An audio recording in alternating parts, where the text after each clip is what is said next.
Dear Sam, I've been down the rabbit hole. I've watched all your videos on autism, I've watched all the videos on autism, read all the articles and books I can find, and I really relate and I really think that I might be autistic. What do I do now? How do I go about getting assessed for autism?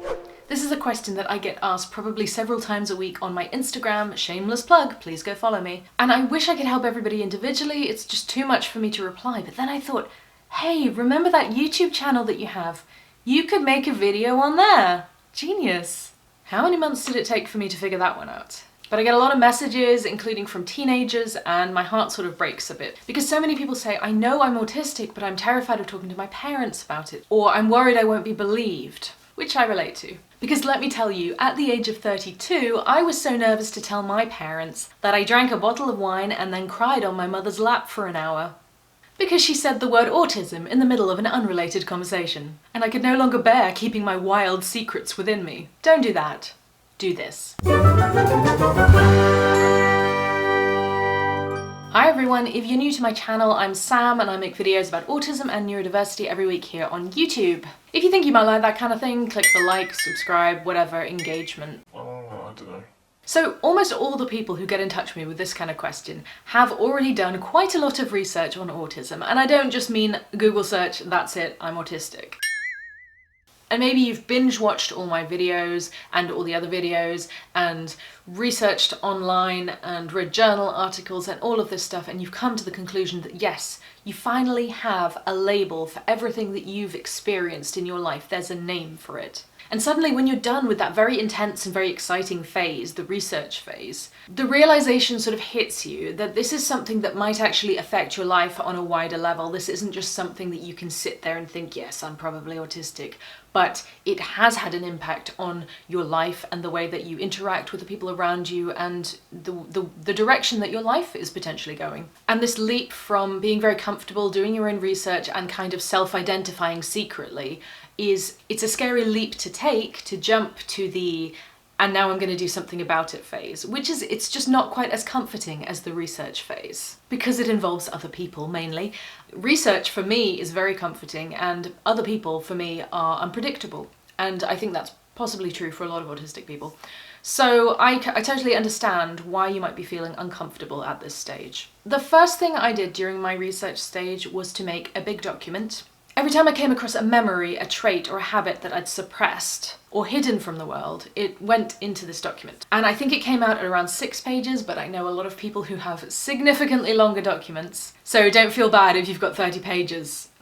That's fine. Because this document is for you more than anyone else. Although my diagnostician was reasonably impressed and did include it in my report, that's my little brag for the day. During this stage where you're compiling all your traits together, that might be a good time to confide in your most trusted people. Maybe a partner, siblings, or your parents. The problem with this is that even someone you trust and someone who really cares deeply about you might not actually know anything about autism, and they might therefore dismiss you based on their own ignorance, not on how autistic you actually might be. And that's just a real risk that you face. It doesn't mean that they don't care or that they'll never understand. But a lot of people just don't know about autism. So it's good at this point to involve them in your research, to help them understand what you see in yourself and what you're supposed to be comparing it to. Because chances are when they know what they're actually looking for, they'll see it too if they know you well. And the biggest problem is not knowing what autism actually looks like in the first place, or having kind of like stereotypical ideas about it. So you have to be prepared for them not to understand. But good people can and will make the effort. And this is especially true for parents, not all, but most. I think most parents want their child to be happy and fulfilled, no matter how old they are. But there are barriers, obviously stigma, something about labels. Why do you want to label yourself? Having to admit that they might not be as normal as they thought, perhaps. These are significant barriers, but they can be overcome. They can. And if you think, well, I don't have anyone I can trust, you don't need to confide in anyone. You don't need to.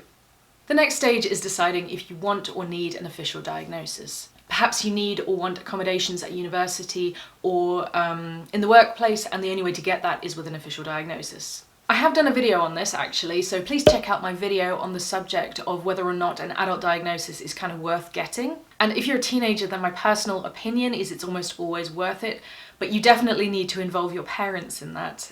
Instead of me, a strange internet lady. If you don't trust your parents and you're a teenager, then I would advise talking to someone at school about it, maybe a guidance counsellor or a trusted adult there. So at this point, for everyone really, diving into the ND or neurodivergent community can be really helpful. There's pretty much groups on every platform out there, whether it's Facebook, Reddit, Twitter, or Discord. There's a really good subreddit called Autism Translated. There are several other quite good subreddits as well. You can follow the hashtag #ActuallyAutistic and All Autistics on Twitter and Instagram if you just want to see what other people are saying about autism. Because sometimes it's good to actually just follow a few autistic people online and see how much you relate to their personal experiences after you've done the hard research stuff. And don't feel discouraged if you do join a group or a community and you think, well, this doesn't really feel like me, because autistic people vary so much and communities and groups also vary a lot. So just try a few to see which one seems to fit. Different kinds of autistic people congregate in different ways. You can like techno music and going to clubs and still be 100% autistic. I'm sure there's a group out there of autistics who enjoy clubbing. I'm sure there is. You just need to find your people. So now you've come to the point where you think, yes, I do want to pursue a diagnosis, and then what? What do I do now? Some people, actually quite a lot of people, approach it with their therapists. Now, therapists are actually trained differently from kind of psychologists. Therapists might typically have a counselling diploma or a degree maybe, but it's separate from the field of psychology itself. That's certainly true in the UK. That's not to say that a psychologist couldn't also be a counsellor and sort of vice versa, but therapists, as I understand the way it's said, don't typically have the power to make diagnoses. And I don't always think it's a great idea to discuss it with your therapist, because they are not trained in spotting autism, and unless they're a specialist, they've got no obligation really to be up to date in their knowledge about autism specifically.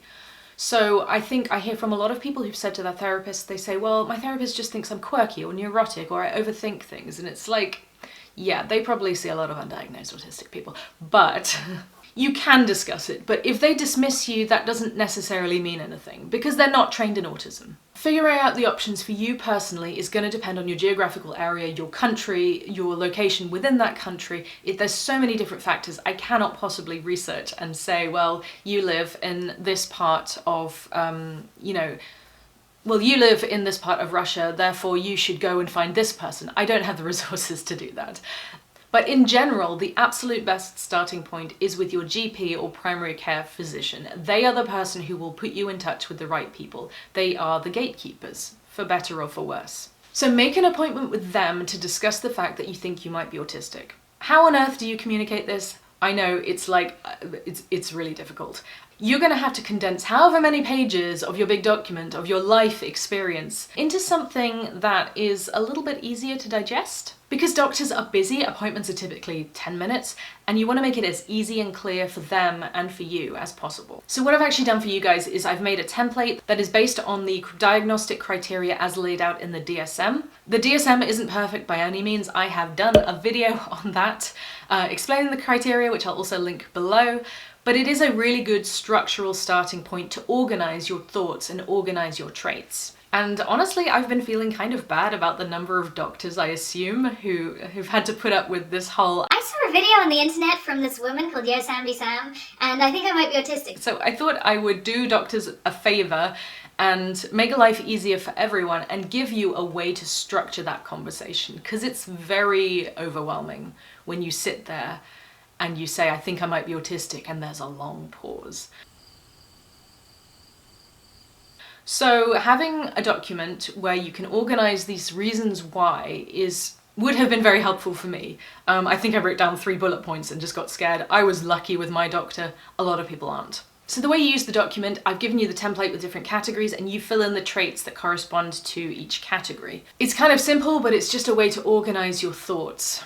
From the GP, the process for referral can really vary a lot. I was diagnosed in the Netherlands and I was referred directly to a psychologist who specialised in diagnostics. But my GP actually had to look up the process. She sent me to different wrong places who didn't diagnose adults or who didn't diagnose at all. She sent me in a few different directions before we worked out who was actually able to diagnose me. So your GP may not actually know where to send you, and you might want to look at joining more localized autism groups, especially on Facebook. There are groups for a lot of different locations, because somebody in that might be able to say, well, I'm in this area and I was diagnosed here. So then you could go back to your GP and say, I think these people might be able to help. Now, of course, you have to be prepared for your GP to say no, because they have stereotypical ideas of how autism presents, or old-fashioned ideas, so be prepared to educate them a little bit, without info dumping if possible, or ask for a second opinion. You can talk about how masking is specifically mentioned in the newest version of the DSM.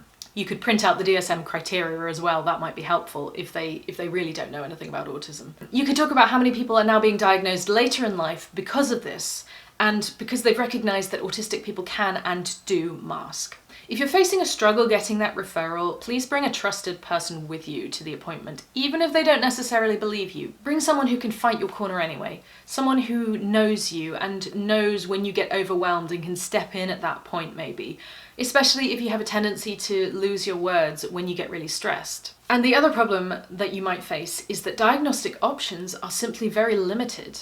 And you might be forced to go private if you want a diagnosis. This can cost a significant amount. It can cost thousands, actually. And this is a real problem because it's so different in different geographical areas. There are so many barriers in place, and some places might not even diagnose adults at all. And this is the reason why so many people go to undiagnosed, and why self-diagnosis has to be valid until we make the system more fair. But basically, from your GP, you need to find a way to get referred to someone who can make the diagnosis.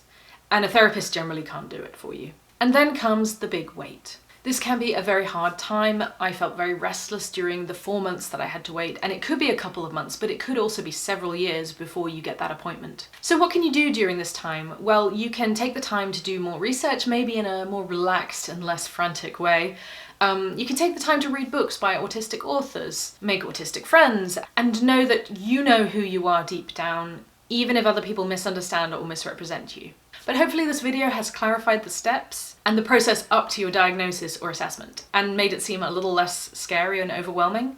Because I know it's scary and it feels like complete unknown, and I've been there.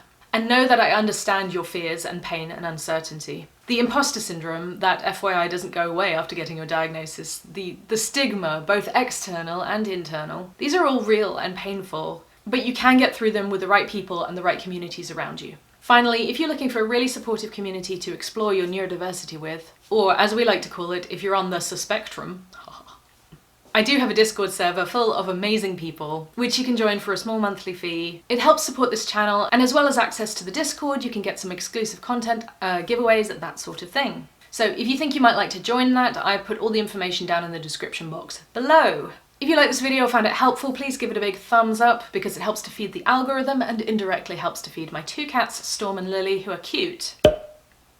Consider subscribing for more autism content, and I'll see you next time. Bye.